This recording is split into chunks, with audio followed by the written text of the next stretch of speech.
E D സ്വത്തുക്കൾ തിരിച്ചു കൊടുക്കാന്ന് പറഞ്ഞ ബാങ്ക് അതിനകത്തൊരു തീരുമാനം ഇതുവരെ അറിയിച്ചിട്ടില്ല. തുടർ നടപടി ഉണ്ടാവും. അതുപോലെ തന്നെ നമ്മുടെ ഈ തിരുവനന്തപുരത്തെ സമരത്തിലൊന്നും തീരുമാനമായിട്ടില്ല. ഇതുപോലെ ആരോഗ്യമന്ത്രി ഇങ്ങനെ ഡൽഹിക്ക് പോകുന്നു, തിരിച്ചു വരുന്നു. ഇതുപോലെ തന്നെ അവിടെയും പ്രതിസന്ധിയിലാണ്. കരകയറ്റം ഉണ്ടാവട്ടെ. കേന്ദ്ര സർക്കാരിന്റെ ഭാഗത്ത് സമരത്തിലൊക്കെ ഒരു ഇടപെടൽ ഉണ്ടാവും. അതായത് ഇങ്ങനെ സംസ്ഥാനം മൗനം പാലിക്കാൻ പറയാനുള്ളത് JP നഡ്ഡ പാർലമെന്റിൽ പറഞ്ഞല്ല, ആ പറഞ്ഞത് തന്നെ. സമരം പരിഹരിക്കണം. എന്തായാലും സമരം പരിഹരിക്കല്ല, അവരുടെ ജീവിതം നേരെയാണ്. സമരമല്ല പരിഹരിക്കുന്നത്, അവരുടെ ജീവിതമാണ് ഇന്നത്തെ ഈ സന്നിഗ്ധാവസ്ഥയാണ് പരിഹരിക്കുന്നത്. ഈ ആരോഗ്യമന്ത്രിക്ക് അത് മനസ്സിലാവാത്തതാണോ പ്രശ്നം?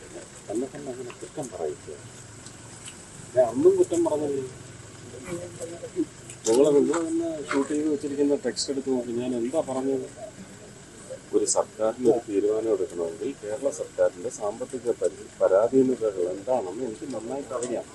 അവർക്ക് എടുത്തു ചാടി ഒരു തീരുമാനം എടുക്കാൻ ഒക്കത്തില്ല. അവരെടുത്ത് പണം കായ്ക്കുന്ന മരമൊന്നും ഇല്ലയെന്നാണ് ഞാൻ പറഞ്ഞത്.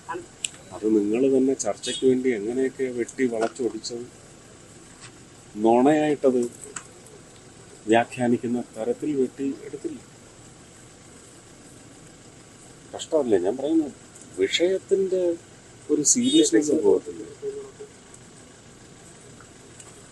നിങ്ങളത് മൂല്യമുള്ള ഒരു വിഷയമാണെന്ന് കണ്ടെത്തിയെങ്കിൽ ആ മൂല്യം തകർക്കാൻ വേണ്ടി നിങ്ങൾ തന്നെ ഇങ്ങനെ ഈ കത്രികയും ഈ വളരെ മോശപ്പെട്ട രീതിയിൽ പോയിട്ട് അങ്ങയുടെ സന്ദർശനം പോലും വലിയ വിവാദത്തിലേക്ക് കൊണ്ടുവരണം. അതായത് BMS ഒരു യൂണിറ്റ്, അതിനെക്കുറിച്ചൊന്നും ഞാൻ ബോധേഡല്ല.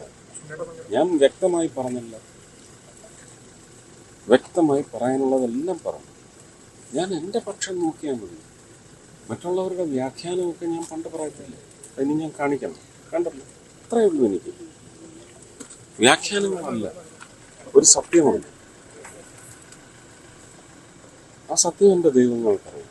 ആ സത്യം ഒരിക്കലും പെരുമാറില്ല.